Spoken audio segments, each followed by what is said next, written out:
हमने विषय बनाया है जस्टिस मैकजेफरसन।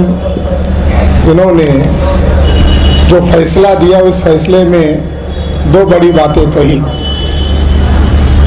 जैसा सुप्रीम कोर्ट ने हाल ही में फैसला दिया, उसका मुख्य बिंदु था कि वो विवादित जगह मालिकाना हक किसका है।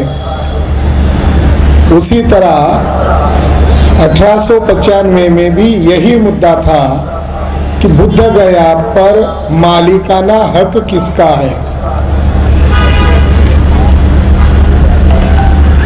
इस जजमेंट में ये भी कहा कि महंत ब्राह्मणों को पूरा अवसर था कि वह विहार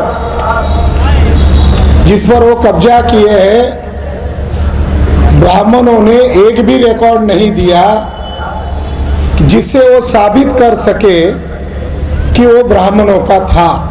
ये भी एक जजमेंट में खास बात कही कि ब्राह्मण साबित नहीं कर सके कि महाबोधि महाविहार यह ब्राह्मणों का है, मगर ये तथ्य सामने आ गए कि ये बुद्ध विहार बुद्धिस्ट लोगों का है।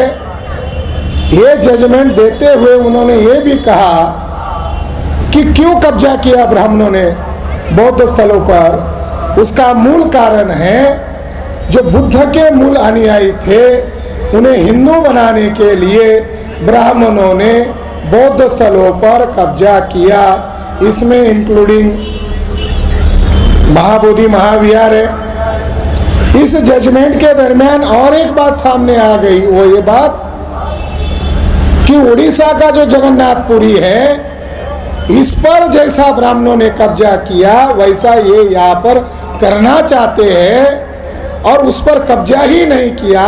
वहाँ पर बुद्ध धम्म संघ के त्रिरत्न के वहाँ प्रतीक थे जो मौर्य अशोका ने रथ यात्रा के नाम पर शुरू किया था। रथ यात्रा जगन्नाथपुरी में ही नहीं होती, कर्नाटका में भी होती है, खासकर कि केरला में भी होती है। तो इस जजमेंट के माध्यम से कई सारे बातें सामने आ गई कि सारे बौद्ध स्थलों पर ब्राह्मणों ने कब्जा किया है।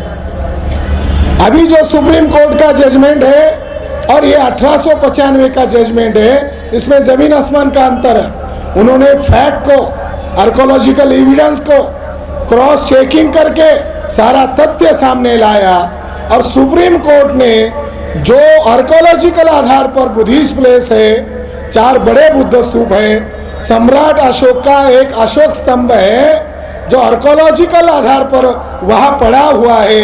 अयोध्या के जगह पर ब्राह्मणों ने नागेश्वर नाथ मंदिर कहकर अशोक के स्तंभ को शिवलिंग में परिवर्तित कर दिया है। आज भी है। आज बुद्ध गया में क्या स्थिति है? ये जो बुद्ध गया ब्राह्मणों के कब्जे में गई, इसका मूल कारण है कांग्रेस।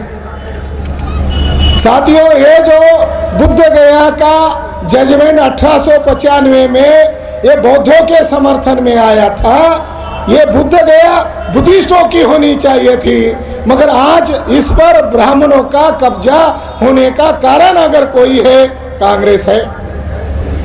एक डेलीगेशन गांधी को मिलने गया जब कांग्रेस का राष्ट्रीय अधिवेशन गया में चल रहा था। गांधी जी बढ़िया थे और ब्राह्मणवाद को जिंदा करने का काम कर रहे थे। गांधी जी ने उन बुद्धिस्ट भिक्षुओं को कहा, देखो भाई, हम भी गुलाम हैं, मगर आपका मेमोरेंडम हम लेते हैं। हम जब भारत को आज़ाद करेंगे अंग्रेजों से, तब हम बिना शर्त बुद्ध गया बौद्धों के हाथ में देंगे। इसके लिए राजेंद्र प्रसाद की कमेटी बनाई। राजेंद्र प्रसाद भी ब्राह्मण के खिलाफ नहीं थे। उन्होंने अपने रिपोर्ट में दर्ज किया, अगर देते हैं, एक तरफ कहा देंगे और रिपोर्ट में कहा एक कमेटी बनाओ जिसमें ब्राह्मण महंत को रखो।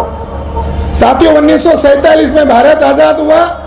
वहां का भूमिहार ब्राह्मण वहां का प्रथम मुख्यमंत्री बना श्री कृष्ण सिंह। उधर से राजेंद्र बाबू को नहीं भेजा, उधर से जो ब्राह्मण था सर्वपल्ली राधाकृष्णन, जो बुद्ध धर्म का विरोधी आदमी था, उसको वहां भेजा। वहां पर एक रिजोल्यूशन पास किया, वहां अधिनियम बनाया जिसको कहते हैं महाबोधि टेम्पल एक्ट 1949। इस एक्ट में प्रावधान किया गया कि आधे से ज्यादा मेंबर ब्राह्मण होंगे, हिंदू होंगे। अब हिंदू के नाम पर किनको रखा? इन लोगों ने उनकी मीटिंग की। जब सर्वपल्ली राधाकृष्णन वहां समारोह के तौर पर गए बुद्ध गया में, तो ब्राह्मण महंतों ने वहां पर मिठाइयां बांटी और उस एक्ट का समर्थन किया। जो ब्राह्मण कोर्ट में सबूत नहीं दे सके ब्रिटिश पीरियड में, ये हमारा है, जो इलीगल कब्जा था, महाबोधि टेम्पल एक्ट अधिनियम 1949 बनाकर उसको लीगली बनाया गांधी, नेहरू और भूमिहार ब्राह्मणों ने। इस एक्ट में सब गड़बड़ी है। अगर बुद्धिस्टों को महाबोधि विहार चाहिए तो एक जजमेंट आपके समर्थन में है, मगर ये जो अधिनियम है, इस अधिनियम को जब तक खारिज नहीं करते तब तक बुद्ध गया पर ब्राह्मणों का कब्जा रद्द नहीं होगा। इसके लिए जागरण करना होगा, इसके लिए संगठन बनाना होगा, इसके लिए लोगों को बताना होगा। मैं जब वहां गया तो मैंने देखा कि महाबोधि विहार के टेम्पल के सामने वहां लिखा है 5 पांडव। ब्रिटिश रिकॉर्ड में क्या कहा है? ब्राह्मण इसको 5 पांडव कहते हैं। यहाँ पर ओरिजिनल 5 बुद्ध की प्रतिमाएं जिन्हें बोधिसत्व कहते हैं वहां पर है। इन्होंने 5 पांडव का ऊपर लिखा सनातन धर्म और उसके नीचे लिखा महंत गिरी का समाधि स्थल। वो जगह कनिंघम ने एक्सकवेशन किया, वहां पर कोई ब्राह्मणों का स्थल नहीं होना चाहिए। जो मेन टेम्पल है उसके लेफ्ट हैंड में जमीन के नीचे जिन ब्राह्मणों ने इलीगल कब्जा किया उसकी डेड बॉडी दफन की है। एक महंत ब्राह्मण को मैं मिला, उसको कहा ये क्या हो रहा है, तो उसको थोड़ा चंदा दिया तो उसने खुशी से मुझे कहा तुम शायद हिंदू लग रहे हो, हमें खुशी होनी चाहिए जब बौद्ध आते हैं बुद्ध को नमन करने के पहले हमारे महंत को प्रणाम करते हैं। वहाँ शिवलिंग स्थापित किया है। बेगलर नाम का एक आर्कोलॉजिस्ट ने इसका एक्सकवेशन किया तो उसको इतना गुस्सा आया, ये बुद्धिस्टों का है नहीं। उसने शिवलिंग को उखाड़ कर फेंक दिया, उसके नीचे बुद्ध की मूर्ति मिली। साथियों, बुद्ध गया ये दुनिया का हेरिटेज है, इसको विश्व ने विश्व हेरिटेज घोषित किया। मगर जब तक भारत में बुद्धिस्ट लोग आंदोलन नहीं चलाएंगे तब तक दुनिया के लोगों को ये पता नहीं चलेगा। आपने इसको हेरिटेज तो घोषित किया मगर ब्राह्मणों का इसके ऊपर कब्जा है। आखिरी बात मैं कहना चाहता हूँ, सुप्रीम कोर्ट ने जो जजमेंट दिया वो फेथ और आस्था के आधार पर है। हमें उन लोगों से भी लड़ना है जो न्यायपालिका में बैठे हुए हैं। हमें समाज में संगठन बनाना है और न्यायपालिका में जो लोग बैठे हुए हैं ये हमारे समर्थन में फैसला नहीं देते हैं। ये जो राजीव गांधी ने ताला खुलवाया था, एक छोटा उदाहरण देकर मैं मेरी बात को खत्म करता हूँ। जब राजीव गांधी को लगा कि आरएसएस बीजेपी के लोग जल्दी करके मंदिर बनाने वाले हैं तो उसको लगा इसका क्रेडिट मेरे नाना ने वहां मूर्ति रखी थी तो इसका क्रेडिट मुझे मिलना चाहिए। उधर से दिल्ली से मैसेज गया फैजाबाद जिले के जज को, जज का नाम मिस्टर पांडे को कहा आज दोपहर तक हमें चुनाव का प्रचार करना है और हमें वहां आकर शिलान्यास करवाना है, इसके लिए ताला खुलवाने का ऑर्डर दो।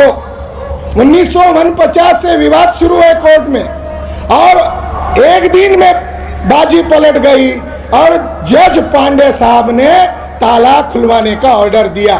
उन्होंने अपनी ये बात अपनी बायोग्राफी में भी लिखी है। ये जज साहब पांडे ने क्या लिखा? जज साहब कह रहे थे जब मैं राम जन्मभूमि और अयोध्या विवाद का फैसला, ताला खुलवाने का फैसला देने का, ऑर्डर देने का काम कर रहा था, मेरे खिड़की, मैं जिस कोर्ट में बैठा था वहां से खिड़की के अंदर से मैं कुछ सीन देख रहा था। वहाँ एक काला बंदर बैठा हुआ था और काले बंदर को हमारे वकील लोग आकर और वहाँ कोई लोग आकर चना देते थे, मूंगफली देते थे, ब्रेड देते थे, मगर वो काला बंदर खा नहीं रहा था। मैं सोच रहा था ये काला बंदर क्यों नहीं खा रहा।